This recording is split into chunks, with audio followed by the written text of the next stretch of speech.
Action Comics number 6 with a cover date of November 1938. The early covers were drawn by sports cartoonist Leo O'Malley.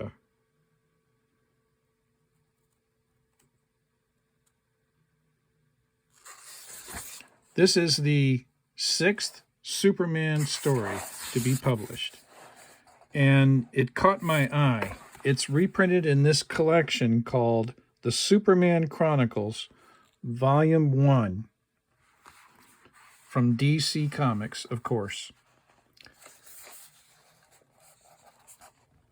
This one, it's just really interesting how you can read the early adventures of some of these long-running characters, and they are so different. In the early Batman stories, he fights vampires and he shoots someone with a gun. Well, in this one, drawn by Joe Shuster, and I don't think he had assistants, or if he did, it may have just been one person. But it has that classic Joe Shuster look to it. Very simple, but somehow his figures have weight and solidity to them. And written by Jerome or Jerry Siegel. And this is a very clever story because it's about Superman becoming popular to the point where someone claims to be his manager. And on page 1, Nick Williams, Superman's personal manager, is introduced to Clark Kent.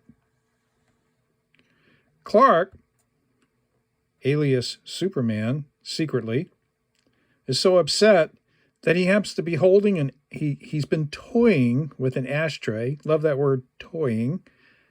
And he's so startled that he twisted into a shapeless pulp. Nice detail. And it's interesting to see how emotional Superman is in these early days, because he became sort of a bland hero in some ways, but he's not in the early days. Anyway, this shyster, and you can tell he's not on the level because he wears a plaid jacket. This shyster claims that Clark Kent can get an interview with Superman at 5 o'clock. I think that's right.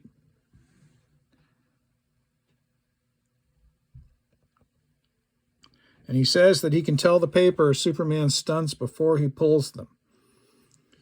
And this now gets at something that became intrinsic to comic books, but already existed in America, which was merchandising based on comic strip characters. Little Orphan Annie, for example, had her own radio program and a line of merchandise.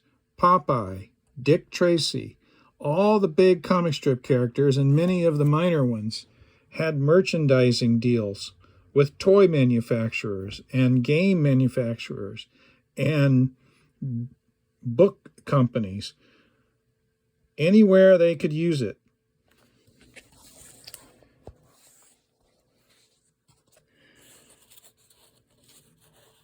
Here's a blimp. Use Superman gasoline for superpower.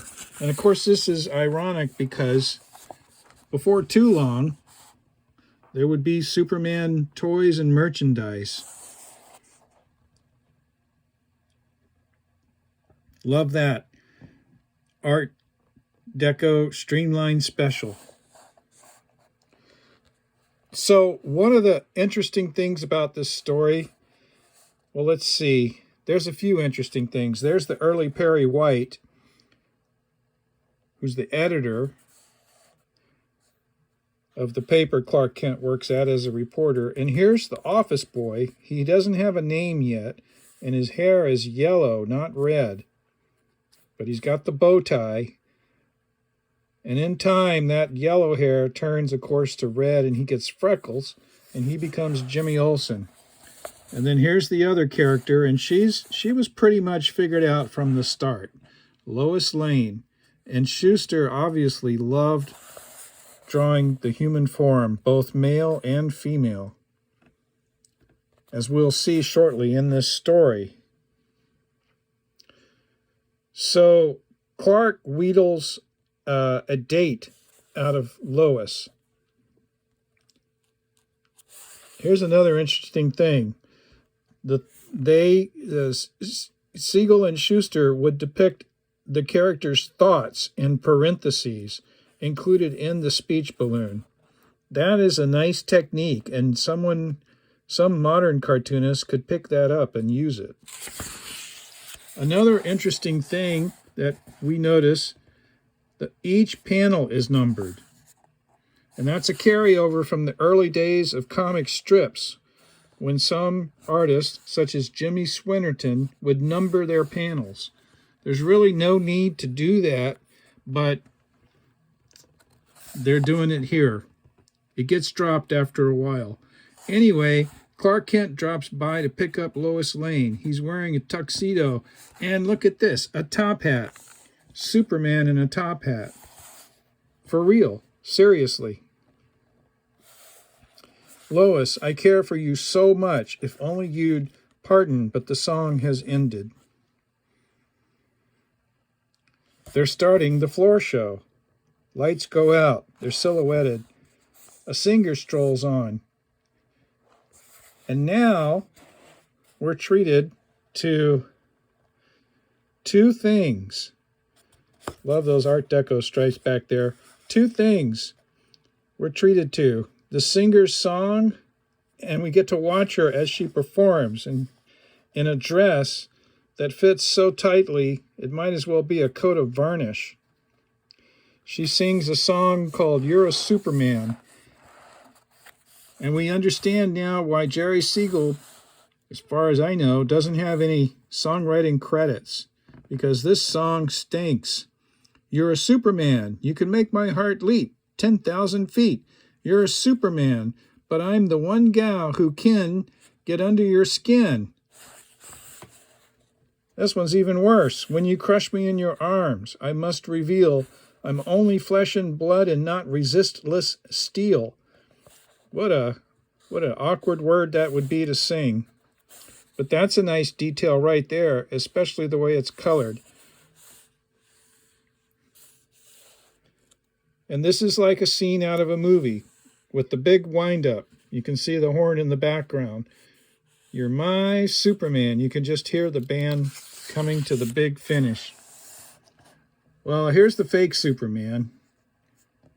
Looks a lot like the TV show character that was going to come along, played by George Reeves in coming years. It's kind of neat that Schuster knows how to draw a quote-unquote real person in a Superman outfit, and that's what they look like. And that guy's probably in pretty good shape.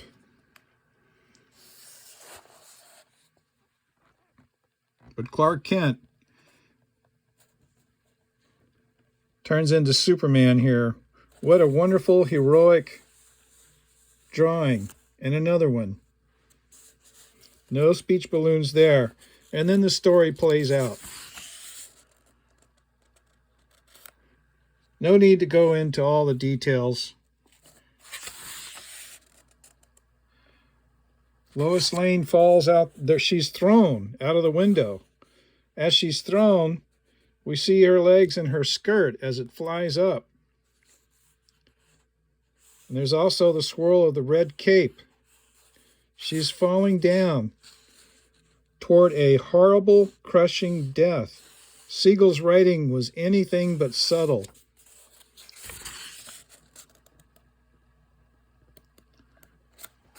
She's saved by the real Superman, who flew so fast his hair got a little mussed. And now he kicks butt and takes names. And hauls the bad guys to jail. The end. If you want to acquire super strength, here's what to do. Till next time, guys.